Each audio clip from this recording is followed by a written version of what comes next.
My name is Christopher Jacob and I am the Chairman for Te Rere Atukahi Marae and the Manager for Te Rere Ngongaitama Whariua, and I've jumped on board this group to support from my marae perspective. Well, what I found from the research group is it wasn't what I thought it was going to be, which was actually a really good thing. I thought it was going to be a very tense situation between cultures given the history of our town and what's happened here. Initially I thought it was going to be a task that wasn't going to move forward. We started this off as complete strangers from, it felt, two different foreign worlds to a point where now, only after a short few months that we've come to this space where we feel like family. So I initially became involved in the research project with Tessa coming to meet me at the community centre and highlighted, what the project was about and what the purpose of the research project was. So my experience with the research project has been very collaborative, and it's been very heartwarming to hear a lot of the stories that have been shared throughout the community. My knowledge of the Katikati community is a lot broader than I initially thought. I thought it was quite a sort of sleepy town and not really a lot happened in Katikati, but through the research project and hearing the stories of the people that are involved has really given me a greater depth and a greater sense of knowledge of, I guess, the vibrancy that's hidden away within Katikati that you don't initially see from the outset. It was actually quite scary because I had no idea what I was coming into. I could see some huge disconnects, and so that became a challenge. It became a nice challenge to be able to yield people together.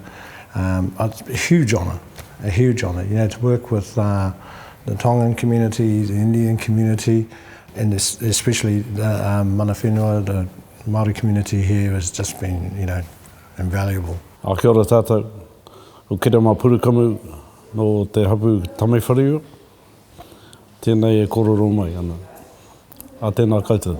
Taiao o ngā kaumātua I runga tēnei marae o tātou. I found the journey very challenging, especially as I'm an educator. I've asked many questions with the teachers as to how they feel about combining with Māori and actually teaching Māori at schools, and I'd like to see more notice taken of Māori activities around the place, more recognition of Māori. At the moment there's what we call 4 pioneers, Gladstone, Stewart, Olgan and Macmillan, and they recognised in both schools. That's the college and primary. They have forgotten one pioneer, and that was the first pioneer that were here. They were Māori. They were actually here first, and they should be part and parcel of recognition within the schools as well. I, during this process, have been experienced to full-on racism towards Māori as an intermediary, and unfortunately that was a learning. Yeah, we talk about racialism and so forth, and it's only, we talk about it happening overseas. It's happening here. One way of fixing it is getting together as a community to work as kotahitanga or as one unit. I would like to see Māori coming into the what can we do space, and I want to find a way to ask them that. I want to walk hand in hand with anybody who wants to walk hand in hand with the goals that come out of that in research. And I think the work that's been done will have advantages way into the future. The fact that the marae here is so welcoming, is a great start. Before the meetings were held here, before I came down to the whakakai, there was a perception as, will I be accepted? Am I going to meet protocol? It was quite relaxed and it was all very welcoming, and it was quite easy to feel accepted. And even today, down here at the whakakai, it's been like you're part of the whānau. It wasn't just like a token gesture that you were inviting, the Māori culture or the tangata whenua. It was that, we want to immerse ourselves in your culture and your experience and really know firsthand what that culture is like. When it comes to, I guess, ensuring the ethnic communities feel welcomed in Katikati, that all groups are represented and that there's no one that's left out or missed, I guess, in that process, because the research has been very, I believe, comprehensive. It's really going to complement what the Welcoming Communities Initiative is. The importance for me to have the reference group here at Te Rere Atukahi Marae was an old saying, a tree is known by its fruits, And if the fruit is not looking healthy, there's an issue at the root. And it was always, it couldn't be any other way but to come back to this place, to this marae. Although this is a marae, it's never been foreign of Pākehā. I mean, we've got some Pākehā people from in the community that helped to build our whare nui, and his picture sits inside our whare. So I think what's different now is that people, as opposed to feeling scared and standing outside the gates, they're more inclined to come up to us and ask us, hey, what is the process here on the marae?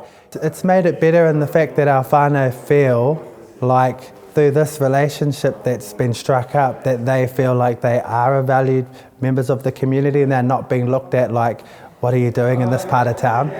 You know, because they've always been used to being confining themselves to one space, that going into the town, it's been a bit foreign to them because that's where they're just under the understanding that they hang out down here and everyone else hangs out everywhere else.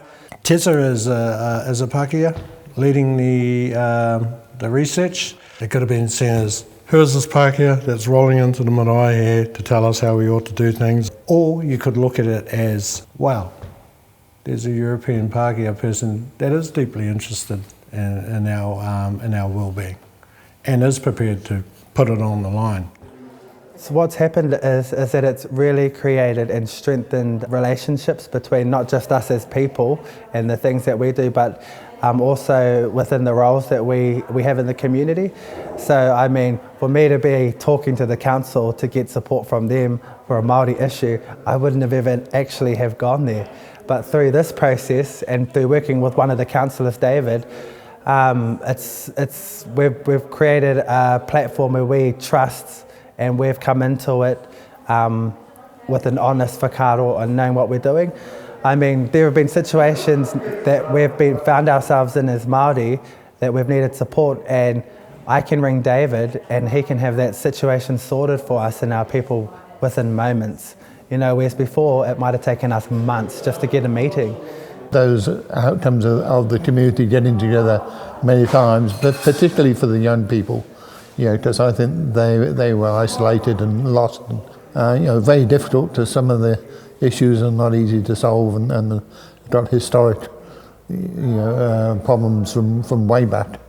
But I think it's the first step. I think the things that have helped to achieve what's gone on is that the open-mindedness of everyone involved. They've actually come into this project with an open mind and with the mindset of trying to find the solution to bring us all forward, because we've been stuck in a situation where no collaboration has taken place, where there's been no trust, so we haven't engaged in kaupapa on either side of the fence. We've all kept our own things. I feel more confident in myself. I mean, we've built up a friendship here. It's a little family that we've built here, which can only grow from here. And if we can grow the community the way that we've grown together as a small group, we're going to be a force to be reckoned with. I'm overwhelmed with the way in which this group has worked. This journey's been a great journey as far as I'm concerned. My last words in closing will be, I'd like to thank Tessa McKenzie, of course, because of her leading the research in this project and bringing people together and making people feel comfortable and comfortable sharing, and where some of the participants would maybe not normally do that, but this has allowed people to share their voice, have their voice heard, and that's going to be reflected in the research for, I believe, generations to come. When you're dealing with a total community, it's important to have the voices of all community, and it's important to have background to describe that whole feeling of what it was like as a researcher. It was scary at times, but hugely there was a lot of hope attached to it, because you could see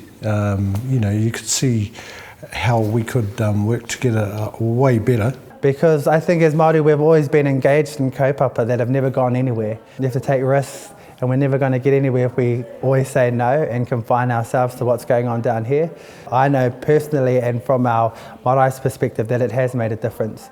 And the ripple effect that I believe that it will have is people will become, more open. It'll break down walls. People will become more comfortable approaching different ethnicities and become more aware of one another. With our young people and folk like Nolene being given that the permission really to go out and express herself and to go and, and to do a lead, and I was just absolutely amazed, and I was blown away by her, just her vision, as well as people like Lucy as well doing the suicide, and just seeing her unpack, the truths for them as young people. Our young people have so much gifts and so much things to say if they're given the room. What I would like to see going forward is actually a forum like this to continue going on, where members of the community from all different backgrounds meet, once a month or, once a fortnight. And now we just need to grow it. Welcome more of our community into the whānau, no matter where they're from or who they are. And if we communicate with each other, then it'll be for the betterment of everybody, and we can row this waka forward.